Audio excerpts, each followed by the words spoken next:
Hello everybody, welcome to Beyond the Pitch. I'm Kristian Jack. This week we're on location here at Toronto FC training ground as my guest is none other than Toronto FC skipper Michael Bradley.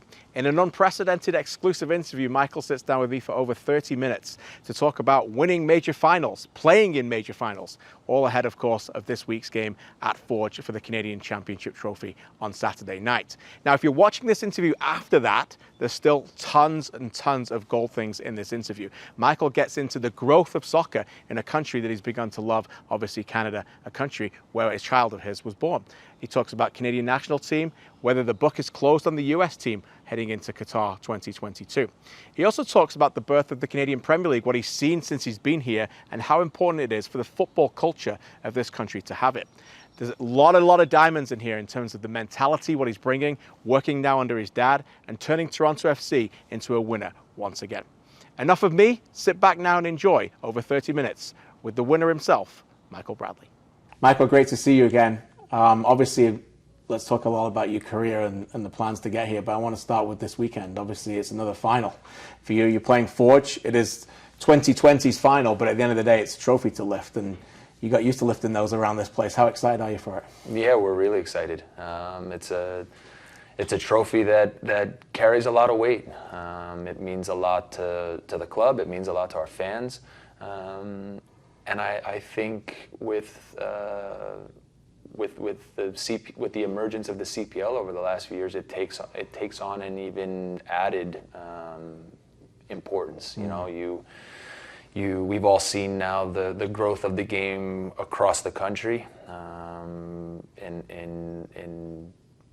all of these CPL cities. It's been incredible to see, and the game is growing, and so when there's a trophy on the line to crown the winner of the Canadian Championship, we always want to have our say. You mentioned the Canadian Premier League, so let's go there. You've been here now a long time. Your family feels Canadian. I know you love this country, but you've been here before the Canadian Premier League started. So you've been able to see what this country was like without that, for the opportunity for young players, for now to see it, and now you've been in markets, you've played these clubs. What's your impression of the whole thing? It's fantastic, for the game to continue to grow in a big way. It's exactly what we all need. When you look over the last year or two, the way things have come together, it's so exciting. Obviously you have your MLS clubs, but now you have the CPL.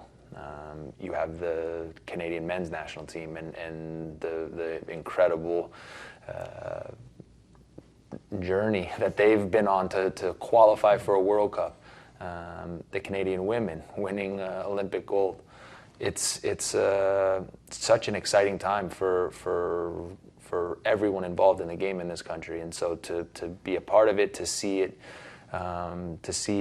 growing, it's special. What about on the pitch, Michael? Obviously, you had York last year, Pacific in the semi-final. We're just recently back. We were together in Halifax. What's your overall view of the quality on the pitch from these CPL teams? I think it's quite good. Especially when you talk about the fact that it's still a young league. It's still a young league that like everywhere, was hindered by COVID and the pandemic for the better part of 2 seasons. To walk on the field in Halifax and to see the environment they have, their fans, the connection that they've built right away with that city. The way that Stephen Hart has them playing. Nothing comes easy, right. And I think by now everybody realizes that. I can remember last year getting ready for that York game, and Oso and I spoke early in the week leading up to that game about how we had to make sure that we got everyone to understand that this wasn't going to be this wasn't going to be an easy game, and this was also an important game for us, for the club, for anyone who who lives in the area, for anyone who is connected to the game here, to the club. Like you didn't want to be on the wrong end of that score, and so it's, again, this is what makes football fun, special, and so. You look anywhere around the world, and the ability for special cup ties, nights in smaller venues with smaller intimate venues with crowds and people that are really into it. That part's special. We have that now too. And we've got that one coming this Saturday against Forge. Using that as a jumping off point. Obviously, you could be lifting that trophy Saturday. What's those memories like for you? You've had that fortune of doing it quite often with this football club. How often do you reminisce? How often do you look back at those moments? Do they stay with you, that ability, that feeling to lift those trophies? For sure. I mean, we and each one is different. I mean, I can remember early in Greg Vanny's time, he and I talking about the idea that in the development of that group, of that team, like, we needed to win. We needed to lift a trophy. We needed to have that experience to be able to push us on to do some of the other things that we wanted to do. I still, the second leg against Montreal in June of 2017. Mm-hmm. What a night that was! I mean, the atmosphere in the stadium that night, the noise when Seba scored the winner in injury time. I mean, that was incredible. And look, like anything, we've also been on the other end of a few. So it's that's how football goes. But it's a special tournament. It means, again, it means a lot to our fans. We know that. It's not something that, even early in my time here, I realized quickly that this wasn't just this wasn't a write-off for them. This was the history of the tournament and the fact that when obviously it was ready to go away, the fans stepped in and saved it. Like, it means a lot to them, mm-hmm. and it means a lot to us. And so it's these are fun nights. I want to bring you to present times, but you mentioned it there in the early years. I think it's important. People would love to hear your take on this because of what you ended up building. But it didn't start the way that you thought it would when you first came here, right, in 2014. Like, how difficult was that for you, a winner, personally, to have to go through those growing pains? And were those growing pains, I'm thinking the defeat in Montreal in 2015, eventually were they reference points that you guys ended up using to fuel you to win eventually? For sure. I knew it wasn't going to be easy.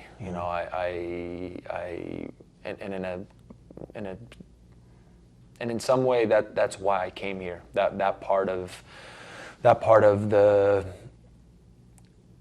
the challenge, the knowing that it was an incredible club, an incredible city, incredible fan base with so much potential, but the reality was that there hadn't been any real success up until that point.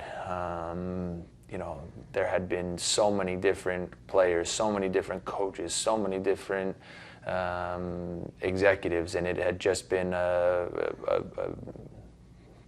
total carousel of people in and out. And again, that part appealed to me a little bit. The idea of, okay, can I go and can I do my part to help make this take all of the potential and turn it into something real. Mm-hmm. And so, yeah, look, it doesn't make some of the tough moments along the way. It didn't make them any easier. you know, the 3-0 in Montreal in the playoffs in 2015 was obviously a tough one. Losing a final at home on penalties in 2016. Mm-hmm.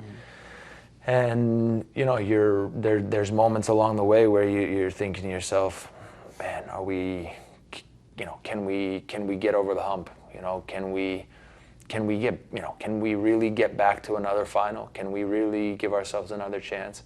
And it was in those years a credit to the group of players we had. It was a credit to Greg and his staff. It was a credit to Tim Bezbatchenko and obviously first Tim Lewicki, but then Bill, to just provide. You know, everyone was focused and committed and determined, and we were able to you know, overcome some of the real difficult nights and find some better ones. And so, yeah, those memories are incredible. But they're just that right now. They're just memories, and you know, you get to a certain point when you're done playing and you have time to look back on them and enjoy them. For the time being, for as long as I'm still playing, I'm hell-bent on trying to do everything I can to help give us more of those, because that's if that's not your motivation, then why are you playing? Yeah, I can see that in your eyes. Always have. You use the word focused, committed, determined there. You guys got to 4 major finals in 4 years. It's an incredible accomplishment. Obviously the final to come this weekend, but what do you learn from those games? Like, a final is special, no? But is there a way that you tell younger players to make sure that you just play the game, you can't play the moment? I think it's just the idea that every play can be the difference. You know, that you treat every moment, every loose ball, every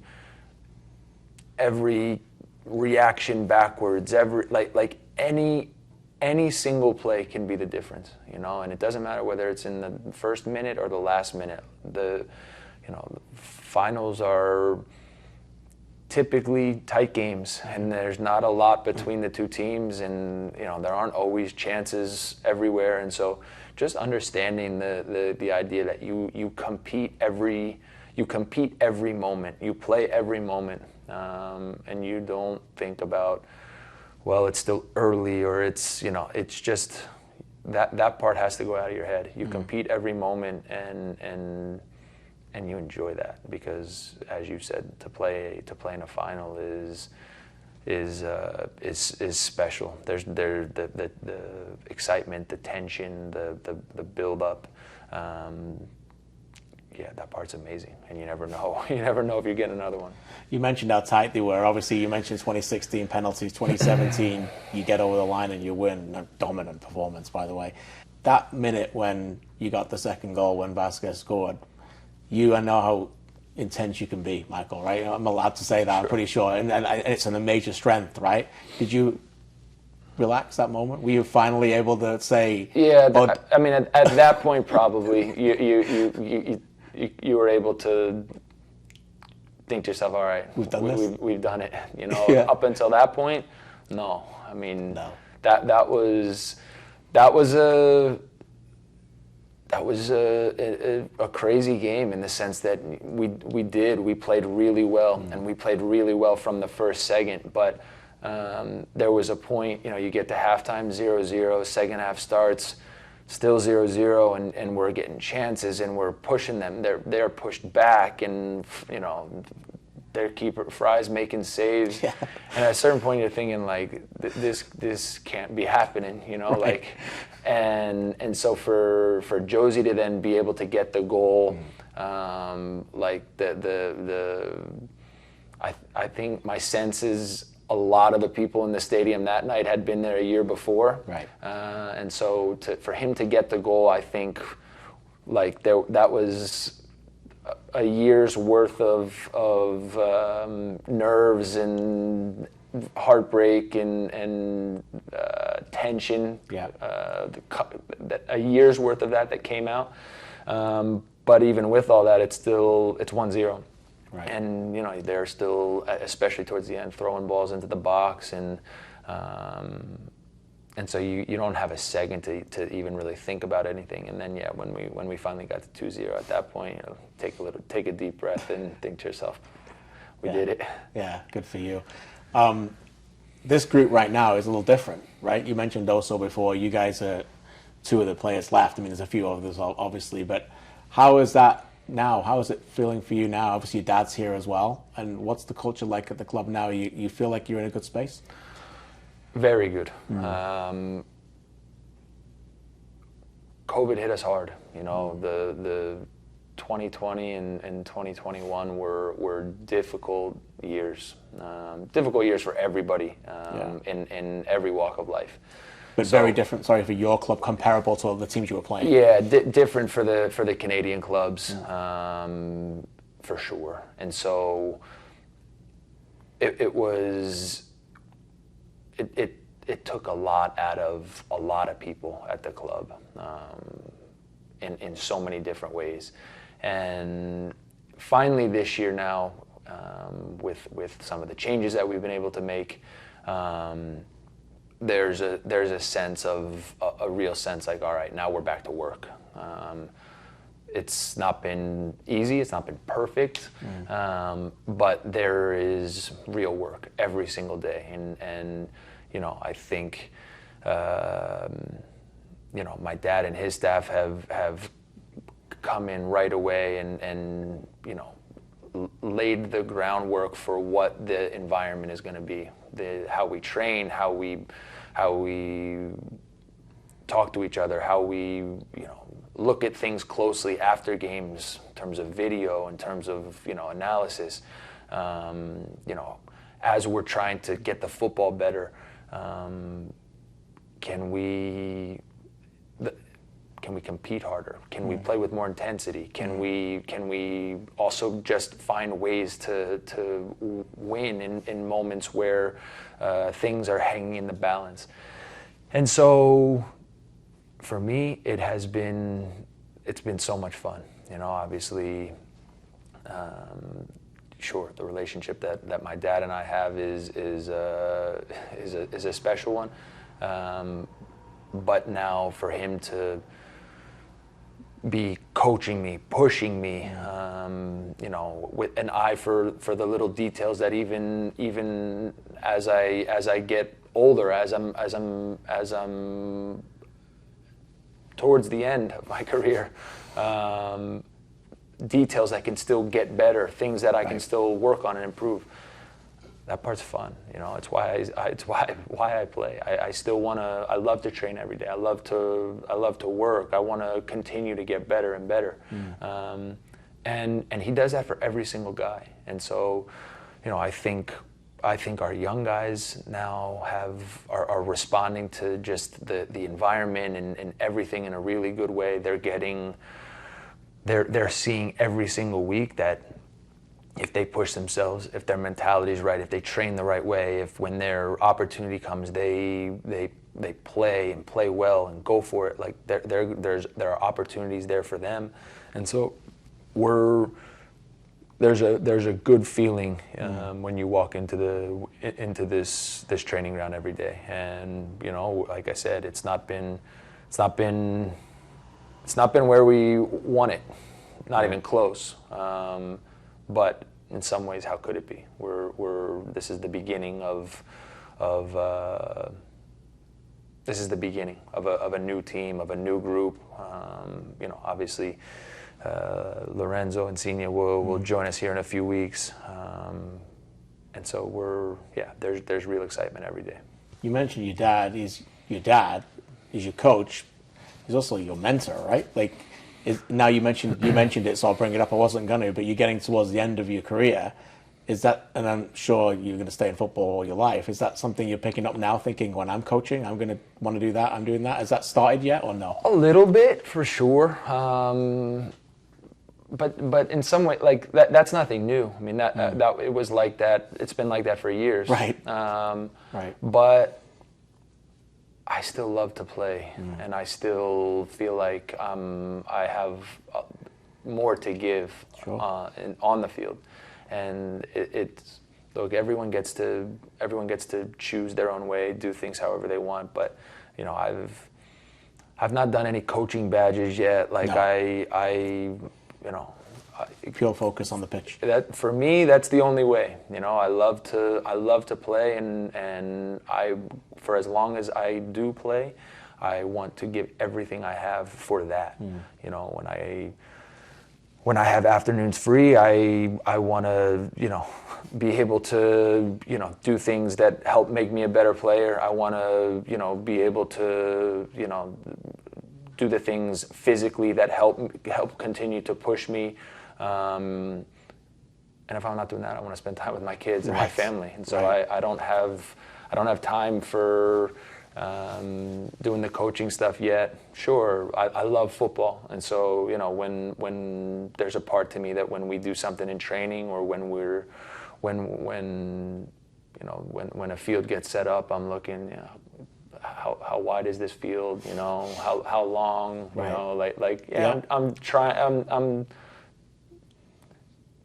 taking mental notes for sure, but I'm nothing more than that yet. We were talking before, weren't we, about the game's changed so much, hasn't it, at every level, right? MLS, international football, the top teams, the way they play. I'm sure you've noticed so much difference, have you, in terms of out there on the pitch? Yeah, for sure. I mean, even just in the last 3, 4, 5 years, I mean, the overall level of the game has risen. Yeah.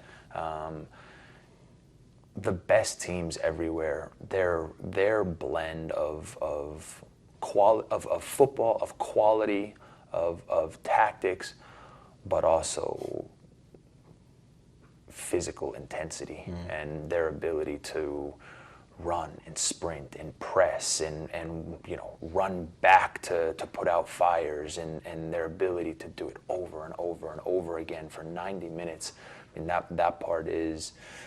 that part's incredible, and you look at, again, if you look at any of the best teams in the world, every team has to find their own blend. Every team has to figure out exactly what that looks like for them. But whether it's Liverpool or Man City or Bayern Munich, Real Madrid now win Champions League, and people are quick to. People in some ways are quick to say that they're not at the same level as some of those other teams, but man, when you look at the way that they were able to play some of these big games, and they were able to manage certain moments, come from behind, play with the lead, play in different ways. Heart of a champion beats the loudest, my man. Come on, right? I mean, you look at guys like Casemiro and Modric and Toni Kroos. I mean, guys, this isn't by accident, And so, sure, it might be their blend, but it's at a high level. So, look, the game has changed. Our league has changed, and so to try to figure, keep up, to try to find the way to continue to hold up in real ways as all of that is going on. Yeah, that part, that's the challenge. That's the fun part. A couple more questions before I let you go. And again, thanks so much for your time. You've been really gracious. Qatar 2022 is coming up. Obviously, what is it about that's got your eye on it? Is it the US? Is that chapter over as a player now for you? And what about Canada? I mean, you've been an observer. I know you're in the stands. You got your friends playing for that team. And they got De Bruyne and the aforementioned Modric on the other side. Yeah. How special is that going to be to watch Canada play there? Yeah, every part of it is going to be really, really exciting, really fun, really interesting. To start with, just the idea that now the World Cup falls in the middle of in the middle of a European season, at the end of an MLS season, I think that changes the dynamic of things quite a bit. I think for some of for players who play in Europe, they're not going to World Cup after playing 40, 50 games. Right. They're going, in theory, a little bit more fresh, and now, having said that, there's also less time for teams to prepare before the tournament, just because they'll be playing games with club teams right up until probably 2 weeks before. Yeah. So that part will be interesting to watch.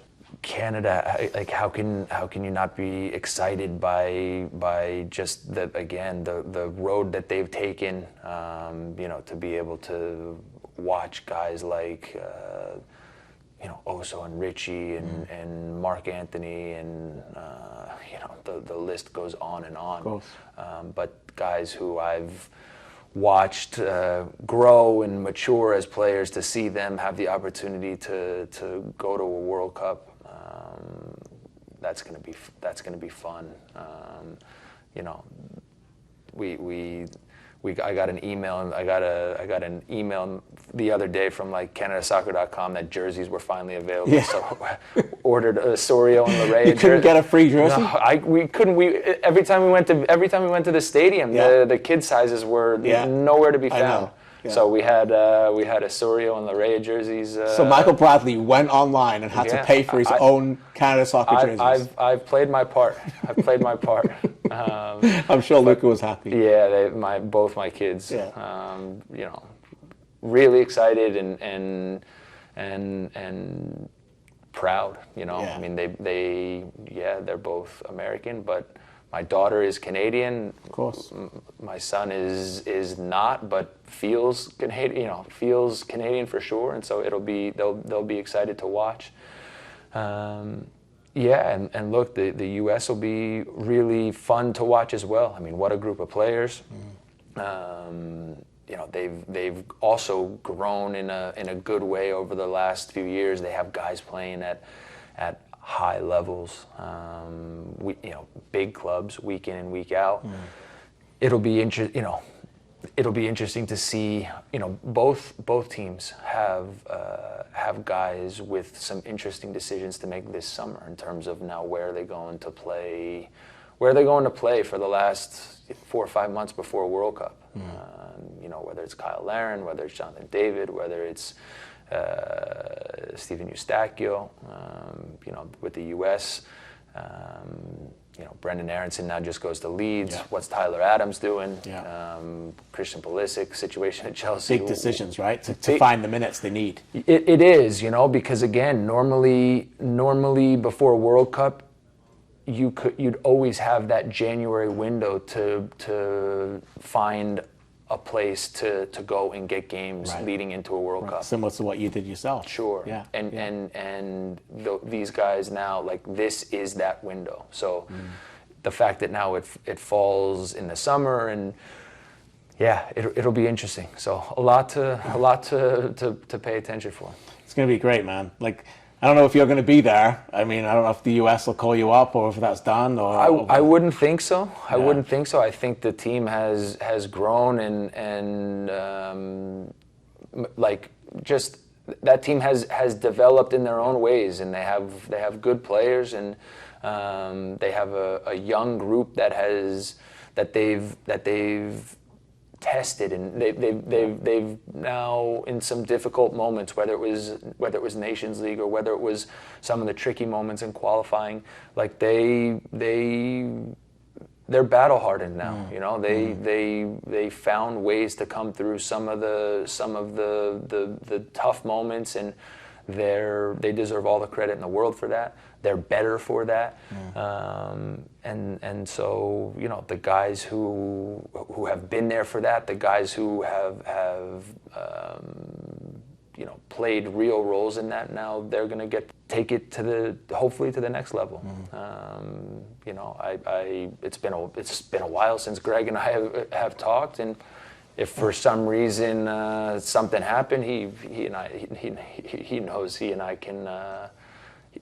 He always has my number. I said that to him a year or two ago. I don't.